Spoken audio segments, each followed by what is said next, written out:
हो पीछे यात्रा करने का, लेकिन पुस्तकों से टाइम ट्रेवल पीछे भी संभव है। और यही वो एक सूत्र है जिससे हम, हमारा वजूद, हमारी अस्मिता, हमारा अस्तित्व, हमारा इतिहास, हमारा गौरव, ये सब कुछ बचा रह सकता है, बशर्ते कि हम अपने पिछले अध्याय को ठीक से समझते हो और आगे की रणनीति हम ठीक से बनाने में सक्षम साबित होते हो। इन सारी बातों को ध्यान में रखते हुए साथियों, आप समझ सकते हैं कि पुस्तकों का हमारे जीवन में कितना बड़ा महत्व है। पुस्तकें हैं तो शायद इस ग्लोबलाइजेशन के दौर में हमारा राष्ट्रीय वजूद है, हमारा व्यक्तिगत वजूद है, हमारा सांस्कृतिक वजूद है, और इस वजूद को अगर कोई संजोता है तो प्रकाशक हैं, पुस्तकें हैं। हमें उनका महत्व समझना चाहिए और जीवन में उन्हें अनिवार्य रूप में स्थान देना चाहिए। साथियों, मेरी एक पर्सनल आदत है कि मैं किसी भी रात किसी पुस्तक को पढ़कर बेशक ना सोता हूँ, लेकिन सिरहाने रखकर जरूर सोता हूँ।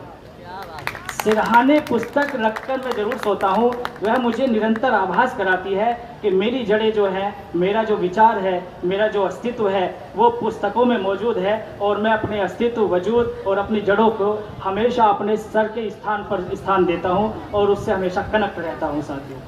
तो इस तरह से हमें साथियों पुस्तकों पर न सिर्फ पढ़ने की, अध्ययन करने की, विचार विमर्श करने की, समीक्षाएं, शोध करने की आवश्यकता है, बल्कि स्वयं एक रचनाकार बनकर के नए नए विचारों को लिखने की प्रबल आकांक्षा हमारे भीतर उत्पन्न होनी चाहिए। तब हमारा रचनाकारों का लिखने का, पढ़ने का, छपने का, छपवाने का, प्रकाशक जो दूर दराज से इतनी इतनी पुस्तकें लेकर के आपके बीच आते हैं, उनकी मेहनत का कोई हासिल से ही निकल पाएगा। तो साथियों, पुस्तकें बिल्कुल भी नेगलेक्ट करने वाली चीज़ें नहीं हैं, इन्हें आप जीवन का अभिन्न अंग स्वीकार करें, ऐसे मेरे शब्द हैं। अब मैं अपनी कुछ 2-4 शेड्स की कविताओं से आपको जोड़ूंगा।